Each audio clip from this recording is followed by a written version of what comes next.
And so I get on the website, and there was 5 that kind of drew my attention. And so I applied to those 5. And it was funny because the one that I least wanted was St. Martha's. Because it's so far away. Yes and no, because I applied to the Woodlands too. St. Martha's was the only one that was middle school. Everything else was high school. Oh, you preferred high school? Yes. What were the other choices? At St. Anthony of Padua in the Woodlands. So that was high school. St. Clair of Assisi, like near Kima area. Okay. And that was all of it. St. Maximilian Kolbe. And there also the youth minister does everything. St. Martha. And the other one was, I can't remember. Christ the Redeemer. Okay. Christ the Redeemer. That was actually the first one I applied to. So you applied to all 5. Applied to all 5, interview all 5. And the cool thing, it wasn't all at the same time. So Christ the Redeemer kind of got back to me. Like, well, we'll hire in a few months. So that one was easy to take off the list. I ended up not even interviewing or anything. Okay. The other 4 I did interview all the way through. So St. Clair of Assisi was the first one that got through everything and got the job offer. Okay. And didn't have peace about it. Really? Yeah.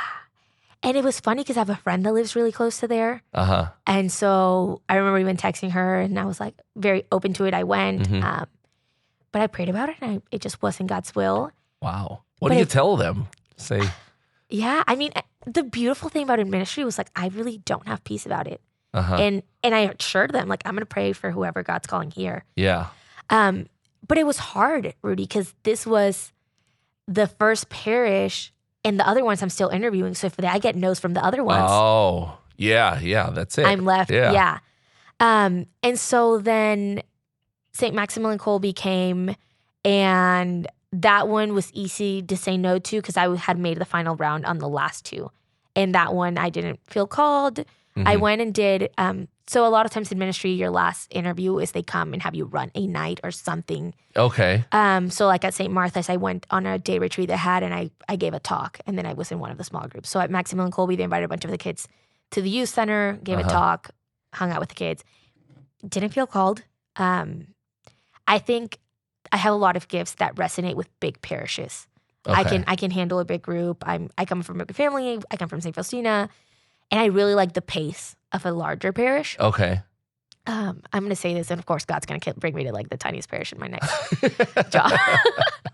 No, but I really do think that God, those gifts, and I've seen it in my life. And so the last 2 that I got the job offers like at the same time was St. Anthony of Padua and St. Martha's. And I really wanted Anthony of Padua.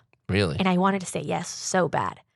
The director there, he's like very well known in like the youth ministry world, gives talks.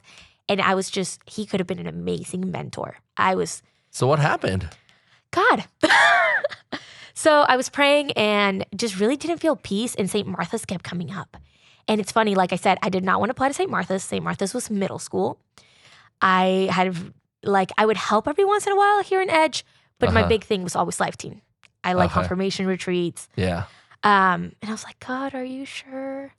But it was beautiful because there's also signs towards St. Martha's. Father Richard McNeely, the vocations director, he would help at University of St. Thomas on Tuesday. So he gives mass there every Tuesday. Okay. So when I was working there, I was the sacristan, and we got really close. And even before then, he would do retreats for us and everything. So I knew him, and he had been a parochial vicar there. Okay. So he's like, oh, Luisa, St. Martha's would be great. You would love it. They would be so good. And like, just very encouraging. Father David Michael, who was our parochial vicar here at St. Faustina at the time. Yes. He did pastoral year there. Oh, Luisa, St. Martha's, I could see you there. It would be great. And the beautiful thing is they never were imposing it on me. It was when I was go to them like, this is coming up to prayer. I'm struggling. And they would just affirm. Like, I really do think it would be a community where you would fit in well. And it has been. So I trusted God. I said no to Anthony Padua, and it was hard. Oh, wow. I remember just feeling when I got off the phone with the DRE after saying, like, thank you so much for considering me, but I feel like God's calling me somewhere else. Like, it was hard. And for a while, I was like, did I make the wrong choice? Did I discern wrong? Wow. Like, I really did think that. When did you know that it was the right choice? Little by little, God just shows you